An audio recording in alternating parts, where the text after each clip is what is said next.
Hello, folks. Sounds like we're ready to get started here. Thanks, everyone, for coming along. Before we really get started, I'm contractually obliged to ask you to put your phones away, please, and to please rate this talk extremely well using the email that you get sent in the session. My name is... Oh, okay. Yeah, maybe if you sit in front of the speaker over there.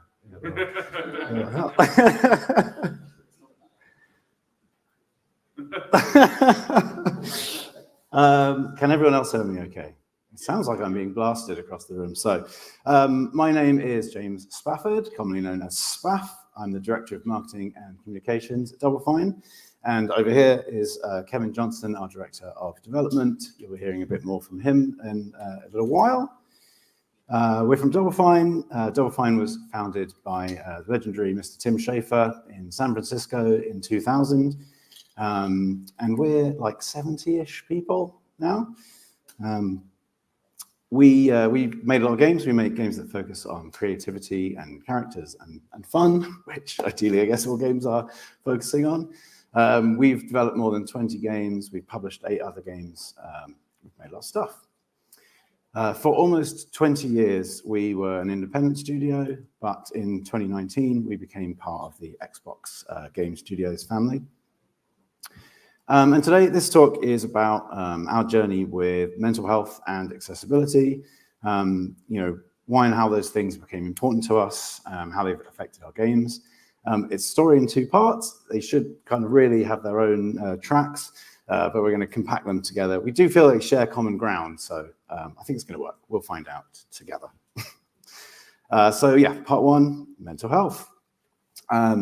This is a 24-year-long journey that we're still on.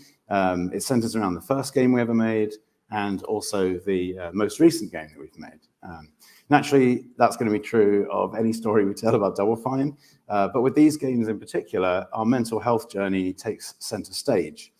Why we thought a lot about mental health while making these games will make a lot of sense to you if you've played either of them. But let's clue folks in just in case. So Psychonauts tells the story of Raz. There he is. He's a kid who runs away from his family's circus with the dreams of becoming a psychonaut. They're the heroes from his favorite magazine, True Psychic Tales.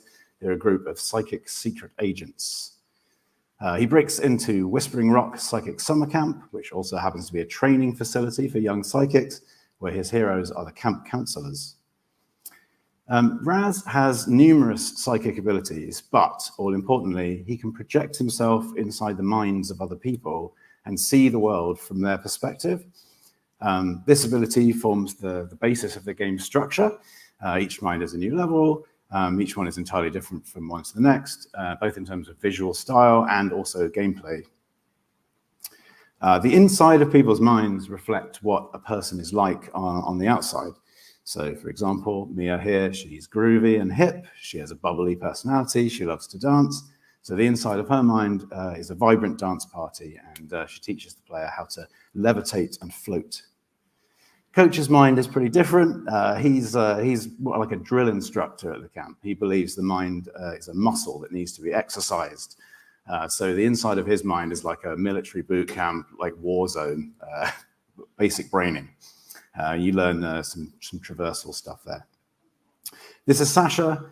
He's cold and logical, kind of like a Dr. Spock figure, maybe. His mind is extremely organized and neat. It's all compacted into this little white box, everything where it should be. And he teaches the player combat and how to get rid of these unwanted thoughts here, these senses. So after Raz's initial little training, he starts to learn that mind worlds can take unexpected turns, and he also might not be very welcome in them. After some kids at their camp are abducted by a lake monster, Raz chases the monster, enters its mind, and then in there he discovers that he is a giant stomping around a miniature city of tiny lake monsters, and the tables have been flipped, and in this mind, he's the monster. As it turns out, however, Linda the lungfish here is being forcefully mind-controlled to kidnap children and do people's evil bidding, and he's able to help her break free from that mind control. So the minds in Psychonauts are wildly fantastical worlds, but some of them are grounded in quite real conditions. So, for example, in brief, there's a paranoid schizophrenic milkman. He sees conspiracies everywhere. His mind is like a tangled web of pathways. There's an artist with anger issues that's represented by a giant pink bull, which chases him around. It's never giving up, always there. There's a man with a split personality. Half of him believes he's Napoleon. The inside of his mind is like a sort of tabletop strategy game. And there's a bipolar actress whose mind is constantly flipping between light and darkness. So in the many years since release, Psychonauts has gained many fans, including very much me. A common story that we've heard from people, though, was that playing Psychonauts helped them recognize or maybe even come to terms with their own or family members' psychological conditions. We've been told quite a few times that by playing Psychonauts, the mind levels express the way these people felt inside better than they could have in their own words. It turns out that some people felt seen. They saw themselves reflected in the game, and it made them feel endeared to it. This is great. But it's also a happy accident. Tim said that whilst finishing the game, our voice director, Chris Brown, shout out to Chris Brown, she's amazing, she said to him that the reason she really, really liked the game so much was that it was all about healing. And for Tim, this was like an aha moment. Like, he hadn't considered the game like that. He hadn't been thinking about it that way. Even though it was right there in front of him, he and the team had just sort of made it that way by following their instincts to where the story needed to be. But Psychonauts was definitely not designed from the get-go to be so explicitly about healing. The team's focus was purely on just making something fun and funny. But luckily, they were guided by a natural sense of empathy. They made something that touched people. And especially luckily, it treated the topic of mental health largely with respect in a way that people could identify with. But we did fly pretty close to the sun. There are some aspects of the game which, especially over time, stick out as being maybe not so great. And occasionally we would hear stories of people pointing those out to us too.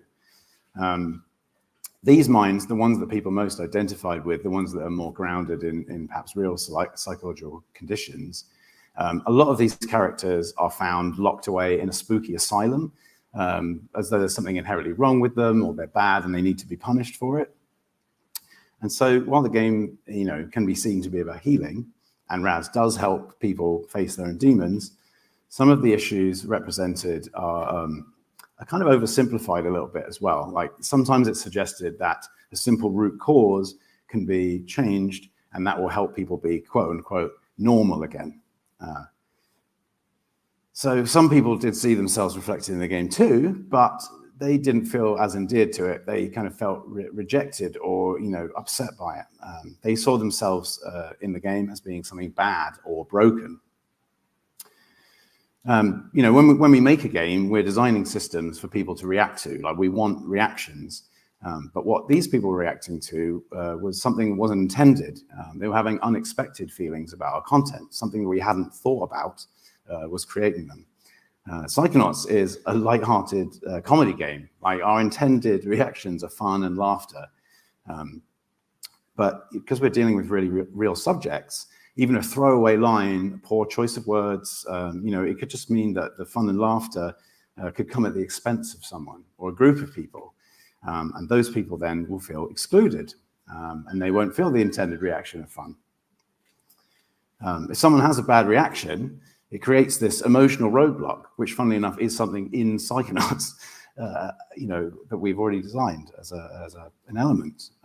But by facing this emotional roadblock, it prevents them from enjoying themselves, which is the absolute opposite of accessibility. So perhaps we should have thought a little bit harder about those things. Fast forward to 2015, 10 years after the release of Psychonauts 1, we got to work on a sequel. Cultural awareness and mental health issues in general had progressed significantly since we started working on the first game. And we knew that we'd end up exploring these very real issues again. But at least this time we could go into the project thinking about this stuff ahead of time. So it was important then to take a more thoughtful approach. The aim is to keep things light-hearted and without making light of very real issues. So we would take stock, see what we'd learned, and see how we could apply it to making a new game. So at its heart, Psychonauts is about empathy. Every level is about seeing the world through someone's eyes. And in Psychonauts, we'd established that in our game, at least, no one is truly evil. So seeing from a villain's point of view doesn't necessarily mean you should forgive their negative behaviors, like kidnapping children, but it does allow you to feel empathy for them. And in Psychonauts 1, we'd established that all our villains are ultimately redeemable. They all just might be dealing with something, even a lake monster. It's a big one. Like, having issues with mental health doesn't make you a bad person. And so in Psychonauts 2, we just really wanted to make sure we didn't fall into that trap. And the team worked really, really hard to make sure that that was reflected. So no more asylum horror, for one, like big no-no. Mental health is universal. Some issues deal with others. Racism, for example, is about looking over a divide at a different set of people. But like mental health, everyone has a brain, everyone feels emotions. It's just some people cope better, when they're faced with struggles than other people. So other characters in our game, even though they project sunshine and rainbows, we'd also established that those people might have faced some kind of horrible trauma or traumatic incident in their life. And that's just normal. That's just how life is. So this was a good one that Tim came to sort of learn, that Raz should always leave mines in a better condition, better shape than when he first entered them. He told me that he thinks about it like when you're playing like an FPS or an action game. Guns are blazing, bullets are flying, there's explosions everywhere, and then by the time the round is over, the whole level has been decimated, it's just rubble and dust, it's been destroyed. Psychonauts levels should be the complete opposite of that. You're helping clear out people's emotional baggage, you're getting rid of unwanted thoughts, and you're not, you're healing people, or the game is about healing, but Raz isn't fixing people. So he might encounter minds that are suffering from all manner of psychological issues. They might need help or support. These issues are ideally faced or even controlled. They might need their entire psyche reassembled after it's been purposely shattered to cover up a dark secret. But they don't need fixing because the people aren't broken. This becomes a plot point in Psychonauts 2 quite early on. Raz learns that ideas in a mind are often joined together. So if cilantro, or coriander as we know it, is connected with delight, then that person might enjoy the taste of it. If it's connected with disgust, then the opposite is true. Raz learns how to rewire thoughts, and goaded on by his new classmates, he makes a series of new connections in his teacher's brain that leaves her addicted to gambling. Which is not so great. So by trying to fix someone's mind, fix something that wasn't broken, he makes things a whole lot worse. And she says to him afterwards that we're not here to change people's minds, Raz. We're not here to fix people. We're here to help people fight off their own demons, the ones they already have. In other words, we're not here to cause them more pain. He also learns something else from Hollis. He learns that entering someone's mind without permission is a faux pas. It's a very private space inside someone's mind. And so to invade it without asking permission just felt weird. So from this moment onwards, Raz always asks permission before he enters someone's brain, unless, of course, the fate of all his friends and the Psychonauts are in danger and it's an emergency. We also didn't face all this stuff alone. We called in the big guns. We asked for some help from people who were better equipped than us to deal with them, because we thought we were on the right path. We were once again following our instincts. We're, leaning on that natural empathy. But we thought it was important to check our work. So we asked mental health advocates to review our game, including the group Take This. And by leaning on their strengths, it boosted our own instincts. It made us feel more confident that what we were doing was going to work. They made suggestions to us, and we tried to implement as many as we could. Some were pretty simple dialogue choices, like saying that sane brains are normal brains, for example. But other things were a little bit more fundamental. In the end, though, we sort of just weighed everything up, and we decided what made most sense to fix, what was most critical, and some stuff we just sort of made arguments for why they were the way they were, and made sure that they still fit in with the natural empathy of things. They also recommended that we add a mental health advisory screen at the front of the game, and so we did. It says Psychonauts 2 contains artistic interpretations of serious mental health conditions, including addiction, PTSD, panic attacks, anxiety, and delusions. There are also images that may be upsetting to people with dental phobia. These conditions are usually presented in a lighthearted or even comical manner, but they still might be distressing to some players. There's some specific call-outs on here and some specific advice at the bottom to seek out Take This if you're having a negative reaction. But just by the existence of this screen, it's making a statement. It's saying to people, yes, some tricky subject matter is coming up, but we'll be treating it with respect. We won't be making fun of it, and we won't be trying to exclude you from the fun. It's just another way of trying to make people feel seen, and this happens like immediately when you turn the game on. We want people to have fun, even if they have dental phobias, and we happen to have set a level inside the mind of a dentist. After launch, we updated this advisory screen. After our fans came to us, we heard a lot of stories of people who'd wish we'd warned them about some other stuff in the game, including a particular level where boss attacks you by just throwing up all over the stage, like just vomiting all over you. We were happy to update the advisory. Importantly, though, we didn't remove the teeth. We didn't remove the vomit. We didn't take out the PTSD or the depression. We didn't shy away from the subjects or the things that people might felt upsetting. And we didn't shy away from making jokes about them either. What we did is did our best to become informed about them so that we could treat them with respect. And then we put safeguards in place to just make sure, or try as best as possible to help people enjoy themselves while they're playing it. There's a tendency, recently for people to feel like they need to avoid anything that might upset people. People often talk about cancel culture and things like that, for example. But I know Tim and the team firmly believe that games are art, and art should reflect real life. We think that people can handle these subjects as long as they know what they're getting into ahead of time, and as long as they've been well researched and well represented in the game. Well, we want people to feel seen. We want people to see themselves reflected in there. We just don't want to do it in a way that makes them feel excluded. Psychonauts 2 came out in August 2021, and we were absolutely delighted with the response it received. Showing off here with lots of lovely laurels, but a lot of the reviews called out the mental health angle. They called out that they thought we'd treat it with respect, and fans too. They talked about it a lot, and it just made us feel really great to know that people had noticed that and that we had done a pretty good job with it. I really think it made a lot of difference in people's enjoyment of the game.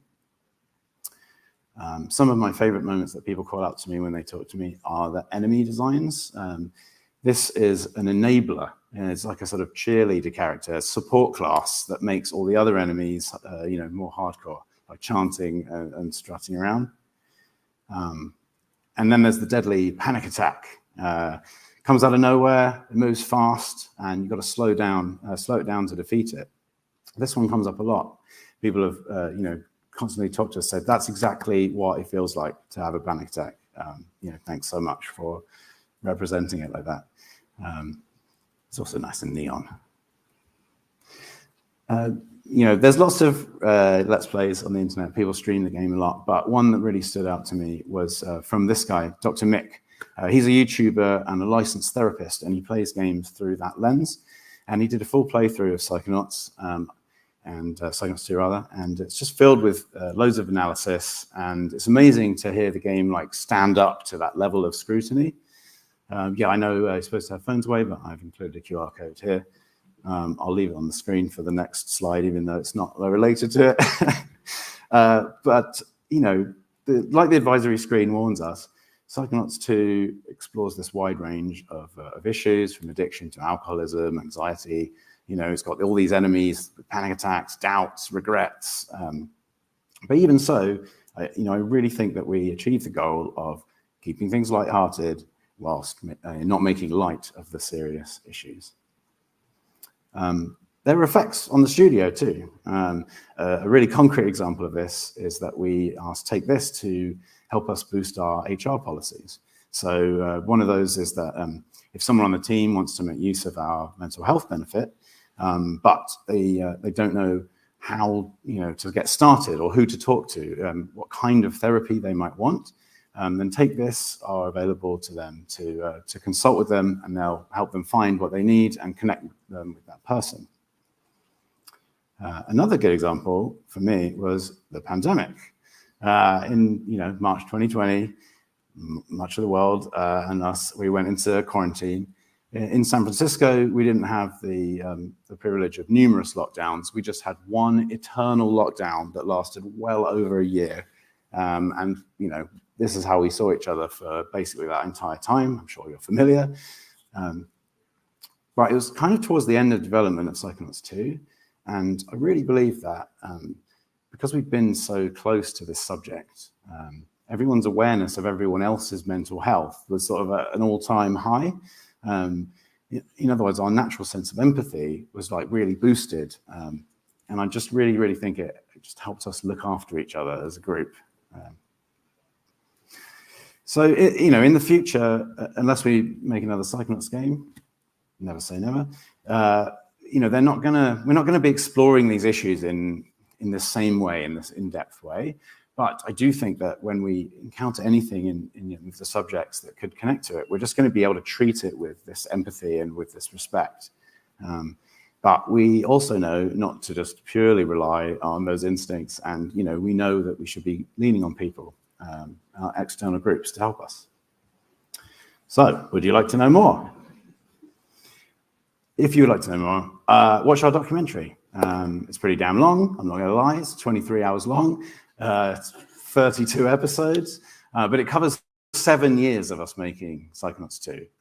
The team was there filming every day throughout that whole time. The whole thing is free on YouTube. Give it a go.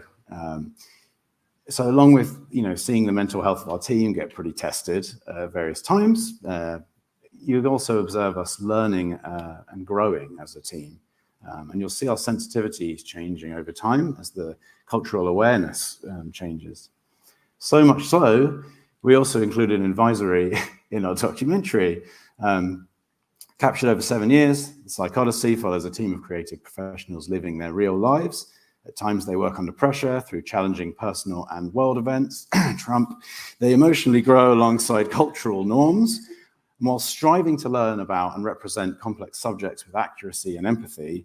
But as such, there may be moments when topics and language usage could be considered insensitive. In other words, we start off describing certain elements of a level and then slowly realize we shouldn't be using that terminology. We shouldn't be thinking about it this way.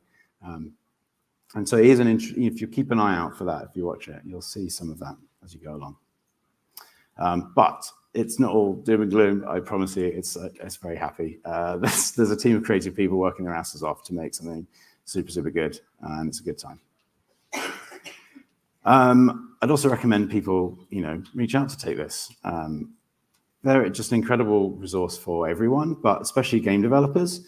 They offer a full suite of services, but They deal with topics including burnout and online harassment, which a lot of game developers have, a lot of experience with these days. They have free resources and workshops on their website, and they're just a super nice bunch of people. Right. Time for part 2 of this talk. I've just compacted about 24 years worth of learning into 20 minutes, so it's a little bit speedy, but we're going to do that again now with accessibility. Accessibility really deserves its own talk, but I think that we've established that the mental health design, like designing with people's mental health in mind, really is a form of accessibility. But now we're going to get into the more classic stuff. I'm going to hand over to Kevin here. Kevin is the main guy at Double Fine who works with accessibility, so you'll be hearing straight from the horse's mouth. Over to you, buddy.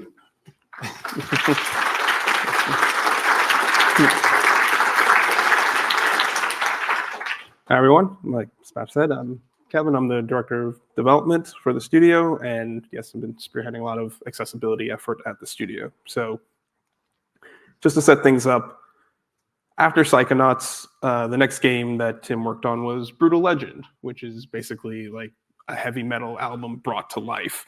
It's R-rated, blood, gore, demons, violence, profanity, all this stuff.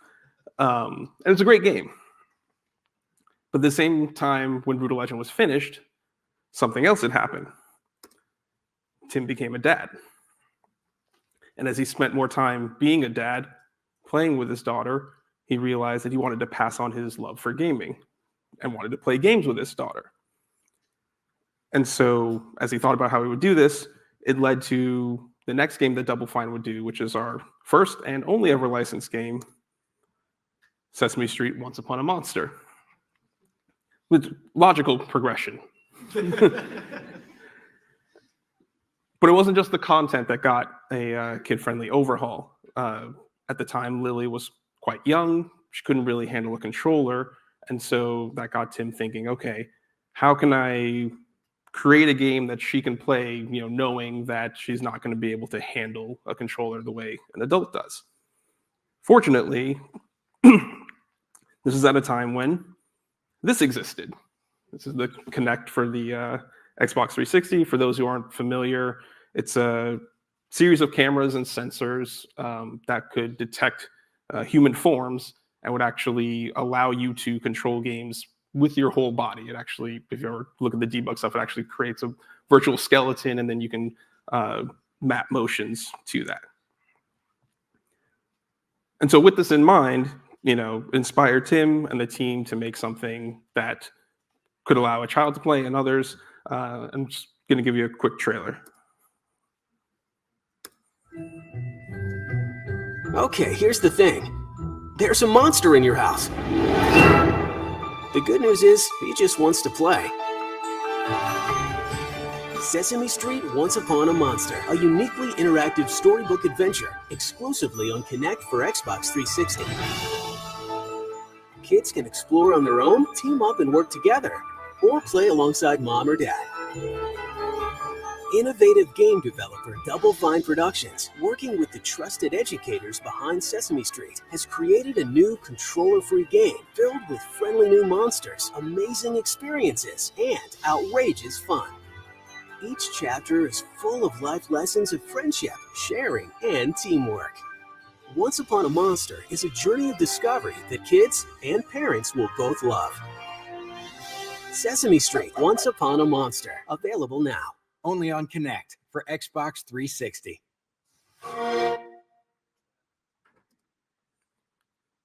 So that was great. And I'll say from personal experience, I played that with my kids and did everything that it needed to do in terms of allowing you to play a game with a young child and not worry about things like, dealing with a controller. So, great.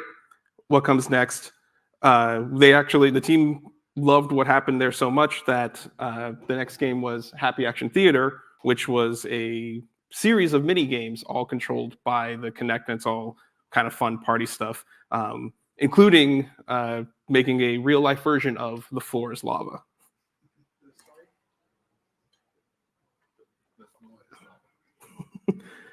But it wasn't long after these games were released that something interesting and, again, unexpected happened.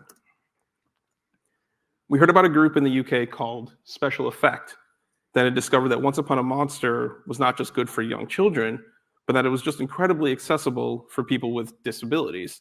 So children and adults were able to enjoy this game in a way that they weren't able to enjoy other games. And Special Effect had managed to use this in a therapeutic setting. This is great. But once again, this was a happy accident. Once Upon a Monster wasn't designed with that particular use in mind.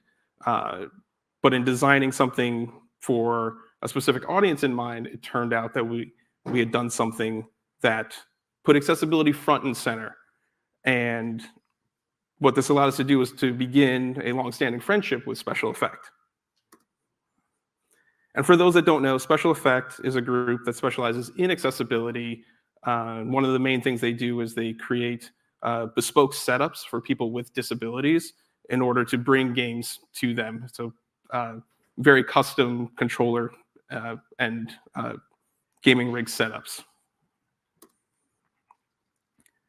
And so in 2015, they reached out to us and asked us if we could implement an eye gaze system into Broken Age. And there's a particular sensor that allowed that. And so along with some simple press and hold functions, along with eye gazing, we put that technology in, and it is actually possible to play Broken Age with just your eyes. We also put that same technology into Day of the Tentacle Remastered. And as the years went by, we made a lot more games, and accessibility is something that we touched on where we could, but it wasn't really something that came to the fore in anything that we did. That is until we made Rad. Rad is our action roguelike that takes place in the post-apocalypse. You can ask about that later. But when I joined Double Fine, it was to work on Rad. And this is where I was able to really dive in and help with bringing accessibility more to the fore. And so just to kind of set that up, I'm colorblind. It's a very common thing. And I generally knew how to navigate the world despite my colorblindness up until college, when I had friends who were really into Puzzle Fighter. And so, this was a new game. I'll jump in, I'll play. And I remember playing this one match, and I made this giant yellow gem. I was just basically setting up for the one big, massive strike. And then there's the yellow breaker, slam it down, nothing. And I was like, what happened? Well, it turns out that I had mistaken the yellow one for the green one. And so this just set me up for failure, and lost that match. Went back, played the game on my own, realized that I actually really could not tell the difference between the yellow and the green in that game. And there was nothing I could do about it. There were no settings to change or anything. And so while I could technically play the game, I basically functionally couldn't. And so while this game was like the thing that had taken over my friend group, I wasn't able to participate because my color blindness was a barrier. And so from then on, it kind of became like a thing for me to pursue accessibility in games. So the foundation that we built in Rad, we were able to expand upon for Psychonauts 2, where we're already thinking about the mental health aspect of things, and that's a form of accessibility. But where else can we build on that? How else can we drive accessibility forward? So when you first boot up the game, this is what you get. Before any intro screens, movies, anything, we present a bunch of options that allow people to set things up so that they can better understand what's going to happen. So things like selecting your language, selecting your subtitles if you want them larger. And one of the things that I want to call out particularly is the increased font legibility. So this is the font for Psychonauts 1. It's a custom typeface that we made because as the game was being developed, there was so much effort put into the look and feel of the game that we wanted to extend it to the text as well. So we have this cool, what we call the wonky font. And it matches the game. It matches the vibe of the game. But it was made by an artist who had never designed a font before. It doesn't have weights. It can be pretty hard to read. But it got the job done in 2005. But as we were making Psychonauts 2, we realized, we really needed to do something more than just this. So we worked with a font designer, Riley Cran, and his crew at Lettermatic to create a series of typefaces that still brought us the wonkiness, but was far more legible. And so this is what we call DF Chia. But then we took it one step further and developed a version of it that was even more legible. That's the blue one up top is the more legible version. It reduces the wonkiness of the slant of the letters, but also changes up how some of the glyphs look. You can see the biggest one is the difference in the G.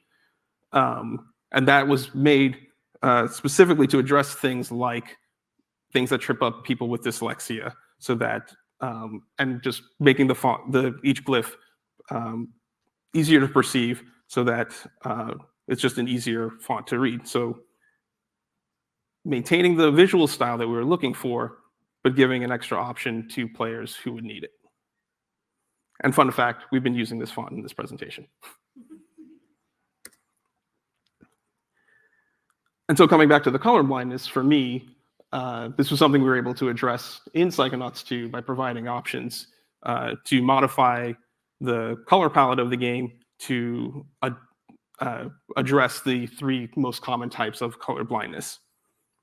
And after launch, we actually had a fan write us and tell us that he actually discovered that he was colorblind because of this option. It was just something he was messing with. He hit a particular option and found that he could see more detail in the game. And then he switched over to his iPhone, turned on that same option on his iPhone, and all of a sudden could see more in the interface there. He had no idea that he had this, but now he was able to actually see the world in more detail because he understood how he needed to, what filter he needed to see it through. This is great. This was a happy accident. You get the idea. And so on the gameplay side, we also wanted to help players tailor the experience to their liking. And so we did things like no fall damage. If you miss a jump, you don't have to pay any penalty for that. We have a thing called narrative combat, where you can just do more damage and get through the combat a whole lot faster. The invincibility was one that was a bit controversial, not so much internally, but externally, because we don't disable achievements. That's kind of a common thing for games that offer that. We didn't want to do that because we know we have a lot of fans that are there to experience the story. They want the narrative. They want to be able to finish the game. And so we just want to let them do that. And it ended up being a really great thing because, again, hearing back from our fans, whether they turned it on just to get past the part they found particularly difficult, or turned it all the way because they just wanted to see the story, or they wanted to make sure that their 8-year-old child would be able to go through it without massive frustration. This was a big deal, and it didn't take away anything from you for doing that. You could choose to play the game the way you wanted to.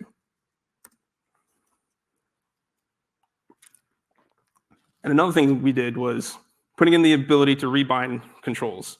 This is something that's becoming more and more common in games, and that's amazing. It needs to be there. But one of the things that we did in particular with Psychonauts 2 was you could actually rebind every action in the game to the same button and just have one button that you press.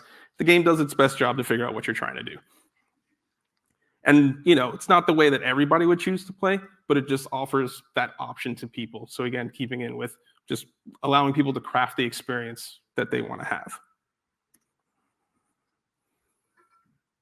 So what is the future? We don't want each one of our games to start from scratch when it comes to accessibility. So we're in a position now where we can support a central resource within the studio, and we've got this base project where we're kind of building in a base set of these types of things that all our games are going to have, and that we can continue to build on as we make more games. One of the biggest ones is a thing called multiplex fonts. So a lot of the times, games offer the ability to have a larger font size, but a lot of that issue is that then the size of the text changes. What we found in working with Lettermatic is that a lot of the time when people want a bigger font or a smaller font, when they want a different font size, what they're actually looking for is different spacing between the glyphs, and that can actually be solved for with the font weight. So with multiplex fonts, it's a system that allows you to change the weight of the font with each glyph maintaining the same space. So as you can see, in the top is a normal proportional font that as it gets bolder and less bold, the reflow happens. In multiplex fonts, you keep the same. So we can offer the player the opportunity to change the font weight to what works best for them without us having to worry about the effect on the UI. And unfortunately, Xbox doesn't make the Kinect anymore, but it does make this, the Xbox Adaptive Controller. And you may have seen this. It was made in conjunction with groups like Special Effect, Able Gamers, and others. It's a super customizable controller that takes inputs in from a lot of different spaces to allow a lot of custom gaming setups. And this is something that we're actually going to be testing against for our games in the future to make sure that we have compatibility. Because it does, like I said, it does allow for these enormously customized setups to be set up, and which just opens the door to way more people being able to play your game. So what are the takeaways? First, talk to people.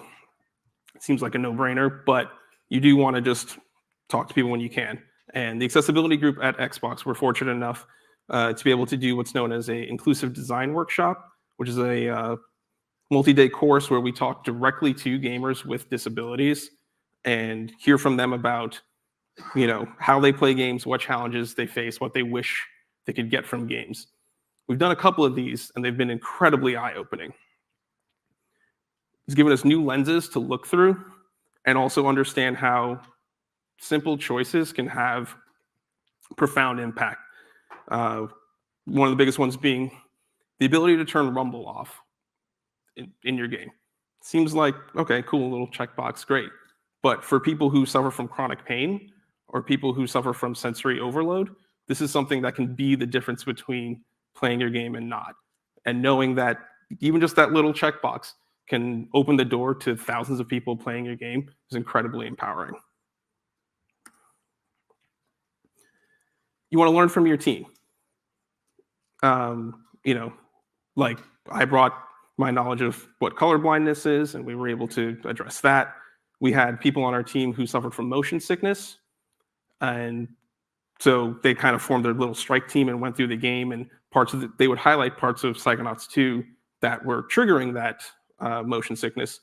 And so then we were able to go in, tweak those areas, but then that led to us deciding, well, why don't we just give that option to the player? And so there's a slider in the game where you can control the amount of camera shake in the game all the way to turning it off if that's something that you need.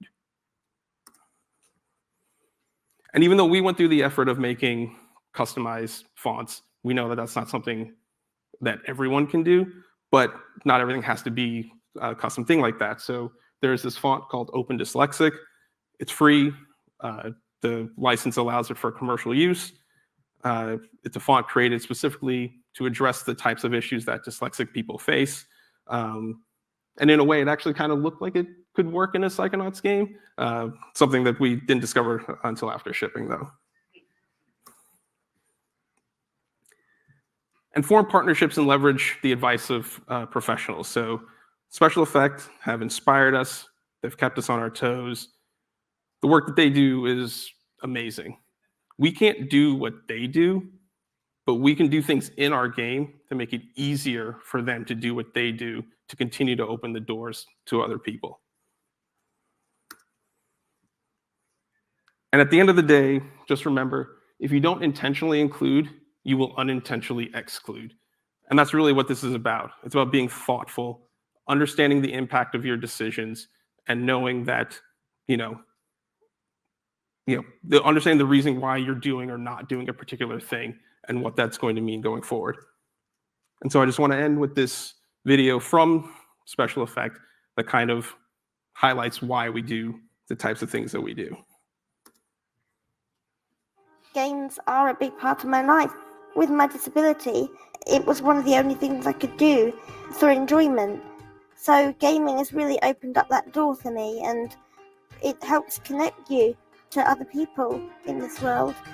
I can't do a lot by myself, but I can play video games on my own, which gives me a good sense of independence and achievement. It's just a release from the monotony of the day. If you're not feeling well or you're uncomfortable, it takes your mind off it and gives me something to look forward to. As a parent, it's made so much difference to Chase being able to access video games. It creates a level playing field. He can do an activity that he wouldn't be able to do in normal day-to-day life. But even better, with gaming, he can play alongside someone. Special Effect are bringing families and friends closer together through video games. The setups we create are personalised, so people can play to the very best of their abilities. And this opens the door to inclusion and independence, confidence and creativity. Help us level the playing field and create many more magical gaming moments.